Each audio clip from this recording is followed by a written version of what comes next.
Obedi Ambonisi Mwarupale. Nawashukuru wameniokoa na kuniweka mahali pazuri.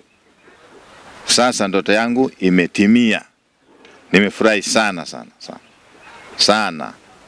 Familia yangu kwa awali ilikuwa katika maisha ya chini kabisa. Nimejitahidi kufanya jitihada mimi na mama kwamba labda tutafikia kiwango fulani, lakini ilikuwa imeshindikana. Ilishindikana kabisa. Hasa tulipofikia hatua ya kuanza kusomesha watoto, ndipo mambo yakawa magumu zaidi. Wakati mwingine nilikuwa najaribu hata si niweke harambee kwamba labda ni watu wanichangie, lakini pia harambee ilikuwa inagoma, kwa sababu harambee unahitaji labda uandae vyakula, vinywaji na vitu mbalimbali. Hali kama hii ilikuwa inaleta shida kwangu. Mimi na watoto 4. Mtoto 4. Wa kwanza yuko hapa ana umri wa miaka kama 19 hivi. Na wa pili yupo sekondari Upangwa huko. Ana umri wa miaka 15 nadhani. Wa tatu yuko Rupata sekondari, ana umri wa miaka 13. Na wa 4 wa mwisho anasoma shule ya msingi hapa Matema, ana umri wa miaka 11. Ile hofu na hofu ambayo nilikuwa nayo, ambayo ilikuwa inanifanya niwe nashindwa hata kulala. Nadhani niwahi kusema huko nyuma kwamba kuna wakati fulani nilikesha bila kulala usingizi, nikiwaza kwamba nyumba hii itaniangukia na watoto. Najisikia vizuri sana. Nina amani moyoni. Kabisa. Kwa Joshua Edward ni afisa habari kutoka Tulia Trust, ambapo tunamsaidia mzee Obedi Ambonisi kumjengea nyumba.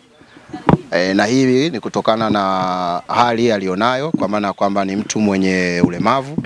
Na ujumbe huu tulikuja nao hapa wilayani Kyela baada ya kuagizwa na kiongozi wetu ambaye ni mkurugenzi wa taasisi ya Tulia Trust, lakini pia Spika wa Bunge la Jamhuri ya Muungano wa Tanzania, Rais wa Umoja wa Bunge Duniani na mbunge wa Jimbo la Mbeya Mjini, Mheshimiwa Dr. Tulia Ackson, baada ya kufikishiwa ombi hili la huyu mzee kwamba anaishi kwenye mazingira ambayo sio rafiki yeye pamoja na familia yake.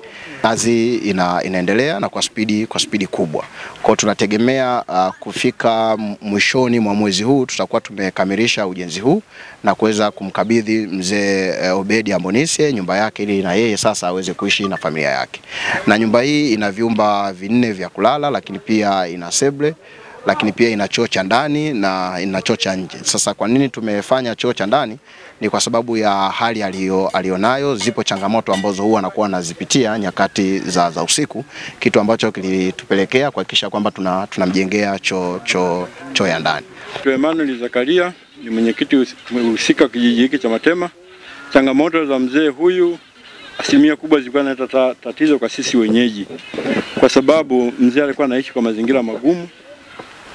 Kwanza akilala kunapokucha asubuhi, tunashukuru Mungu kwa mazingira aliyokuwa anaishi. Nyumba ilikuwa na haikizi kuishi binadamu. Ilikuwa amepanga mawe juu ya nyumba, hata upepo ukipita nakuta ni mazingira magumu. Kwa hiyo asubuhi kwa ikifika lazima tufike tumuone mzee wetu, tumuangalie je ameamka salama, lakini kwa ujumla uwezo tulikuwa hatuna. Tushukuru pia Tulia Ackson ambaye ni spika wa bunge, ambaye amekiona kilio cha huyu mzee wetu mpaka kufika na kumtengenezea mazingira haya yakawa vizuri.